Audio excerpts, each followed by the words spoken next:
Hi, this is Bill Carmody with a review of the chapter on modulation. Modulation is a shift of tonal center. Shifting to a parallel mode like D major to D minor is called a modal shift. It adds variety to the music but maintains the same tonic, as in this case D, so it is not a modulation. Modulation would have to shift to a different tonic. Relative modes share the same key signature but each have a unique starting note tonic. For example, A minor and C major have the same key signature but a different tonal center.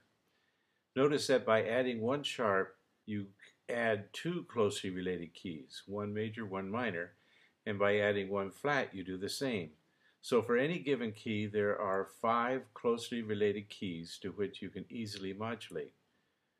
Closely related keys are important because they have 6 notes in common.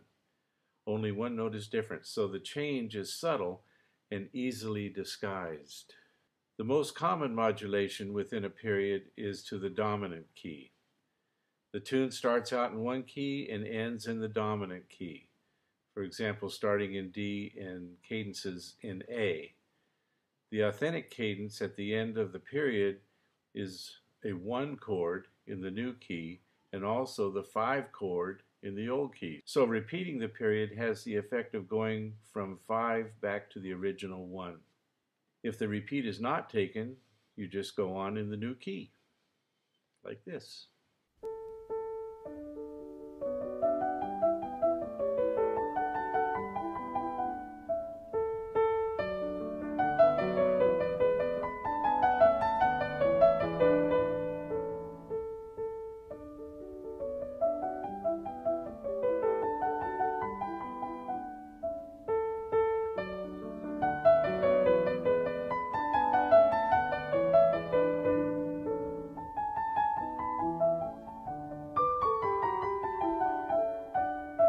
One of the, quote, common chords can act as a pivot chord.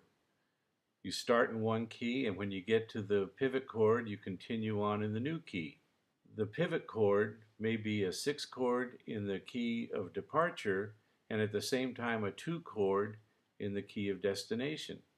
Any chord which is unchanged in both keys can function as a pivot chord. The common chord modulation happens within the period, not at the beginning or the end of the period. Here the pivot chord happens in measure 5. The B minor chord, first inversion, is a 6-6 in the key of D and at the same time a 2-6 in the key of A.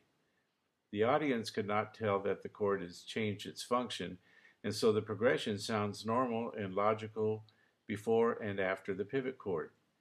The new key is not actually established until there is a 5-7-1 progression, which defines the new key. Predominant chords work best, but other chords can work as well. Putting the modulation several measures after the start of the phrase and before the end of the phrase makes it even less noticeable because we are listening mostly to the melody. Modulations which occur closer to the beginning or the end of the period are somewhat more noticeable.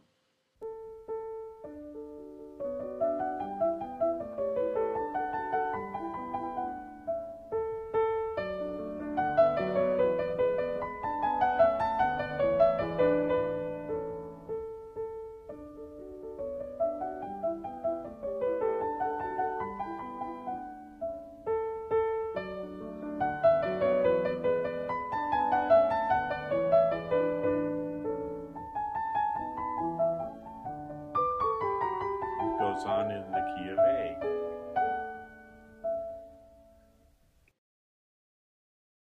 Common tone modulation is a way to go to distant or foreign keys. The chord factor refers to whether a note is the root, the third, or the fifth. The quality refers to whether it's a major or minor triad. In Roman numeral analysis, you identify a chromatic modulation at the point when it happens. The key colon, for example, here's G colon or E minor colon, is shown between the 2 chords involved. Chromatic modulations only happen within the phrase. Okay,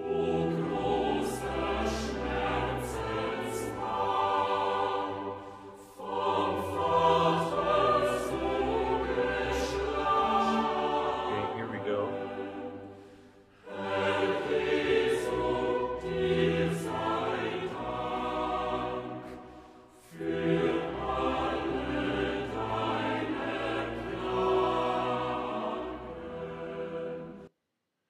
Very smooth and undetected.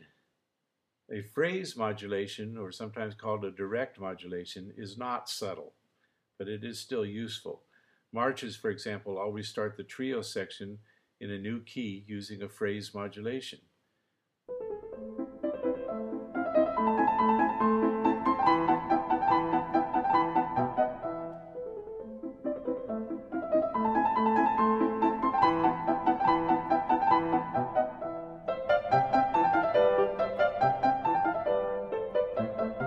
So it just continues on in the key of C.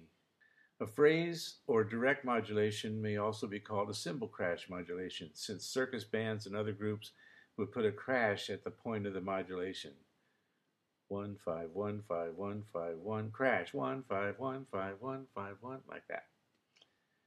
Broadway tunes often use phrase modulation to go up a half a step for the final chorus.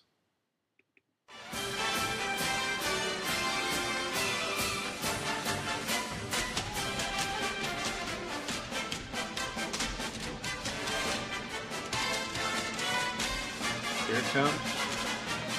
Okay, now we're up.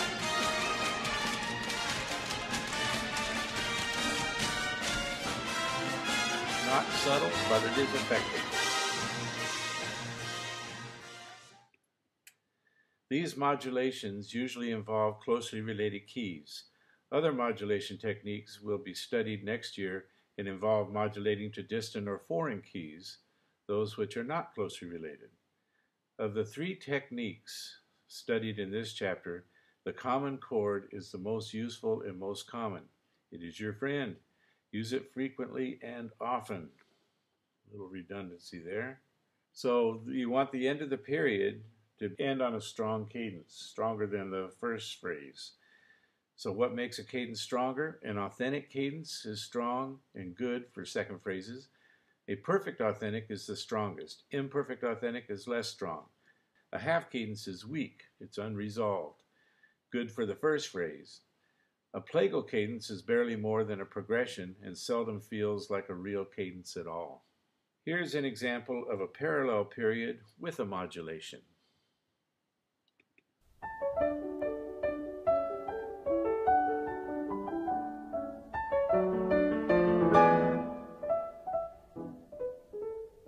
So the second phrase starts the same as the first, but it ends differently. It ends in a different key.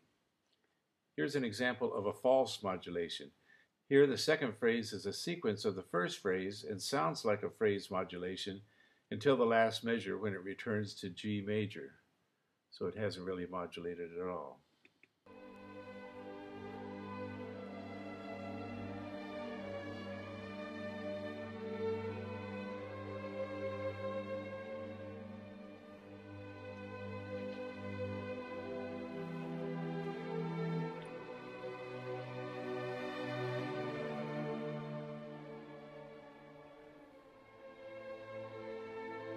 So it sounds like we've gone up a step, which we have.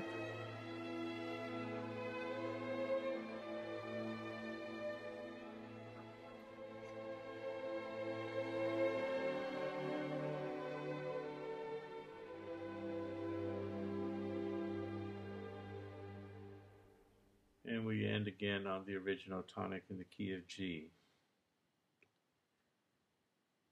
Here is a contrasting period with a modulation.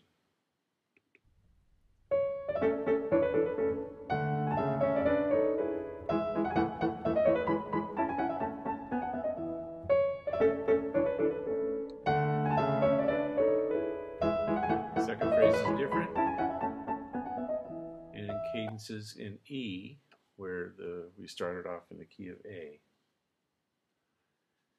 When you're analyzing modulations, identify the key, show the pivot chords in Roman numeral analysis,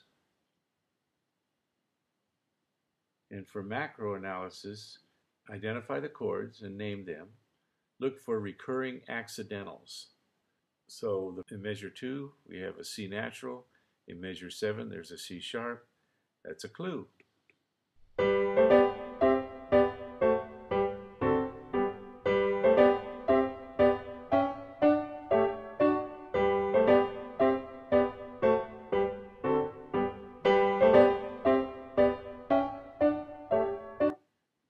Then, the next thing you do is you add the curved lines and the dotted curved lines. Curved lines when the roots go down a fifth, dotted curved lines when the roots progress by half step, up or down.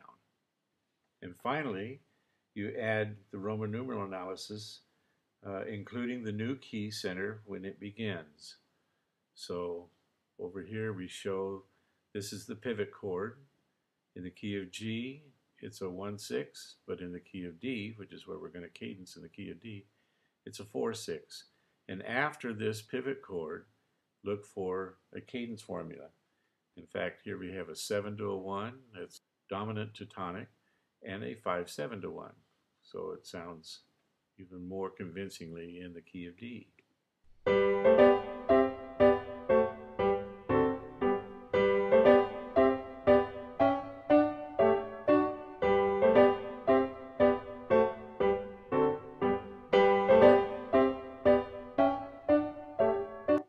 So those C sharps make all the difference. When trying to identify and locate a modulation, look for accidentals. A modulation will always have notes which are not in the key signature. Determine if the chromatic note is harmonic, part of the chord, or non-harmonic, like a chromatic passing tone or neighboring tone. If it is harmonic, look to see if it is an isolated case, like a secondary dominant, where it just is this one time, or recurring. From now on, this note is going to be this changed way. A recurring accidental is a good indication of a modulation to a new key. Find the first example of the new note and go back one chord.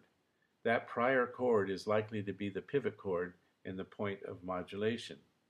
The new note or notes along with the cadence will identify the new key. Here is some help in finding a modulation. Look for a cadence in the new key and see how the recurring accidentals are used.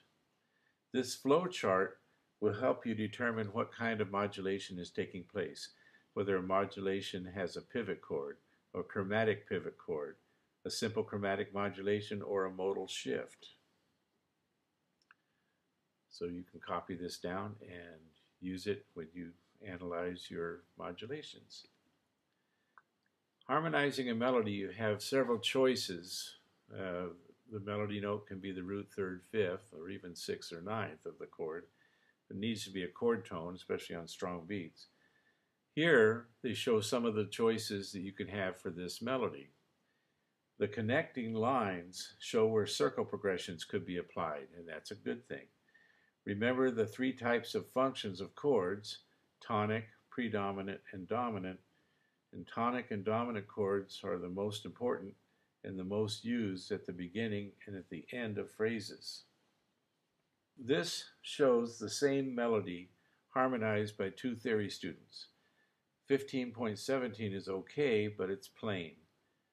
Made more so because there are no accidentals, no modulation. It's just the same old thing. 15.18 has more interest, but the deceptive cadence is a poor choice at a fermata cadence point, which should be a tonic or dominant chord. Also, starting on the dominant chord does not establish the original tonic in key, so that's not a great idea. But here's what they sound like. First, 15.17.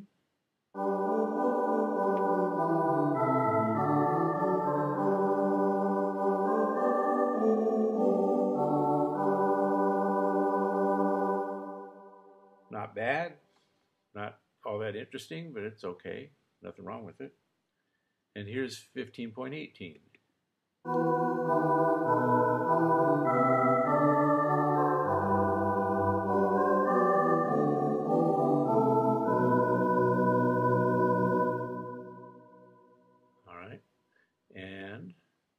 is the same melody harmonized by Bach.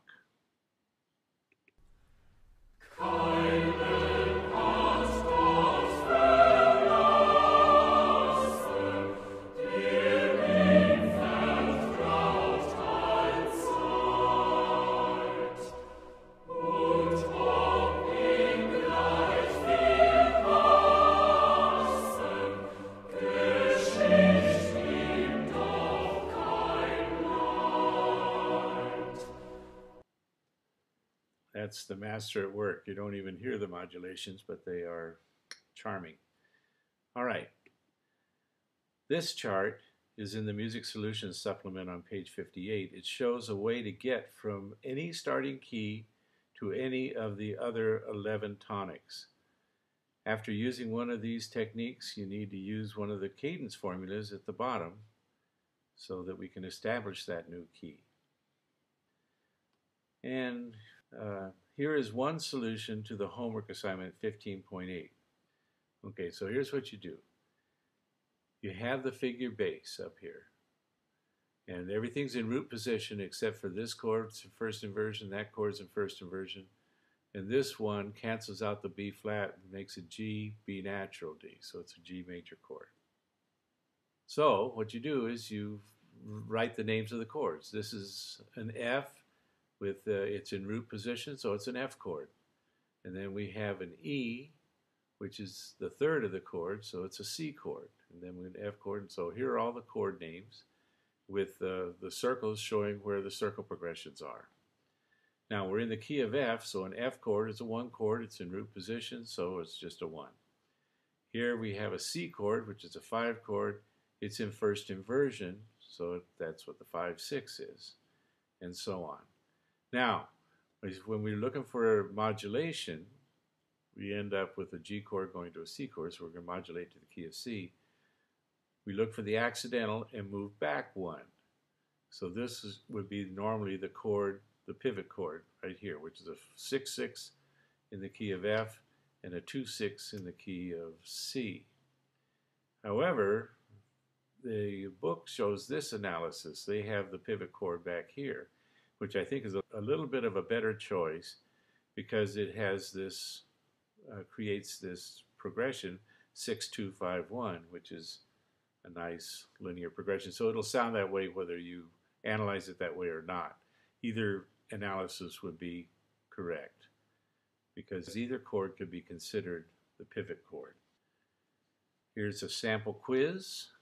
Should be able to name all the closely related keys and define different kinds of modulations, and the chromatic modulations take you to a foreign key or a not closely related key, where pivot chords take you to a closely related key. And since pivot chords are the most common and the most useful way to modulate, you should know the functions of major and minor chords. They all function in 5 different keys.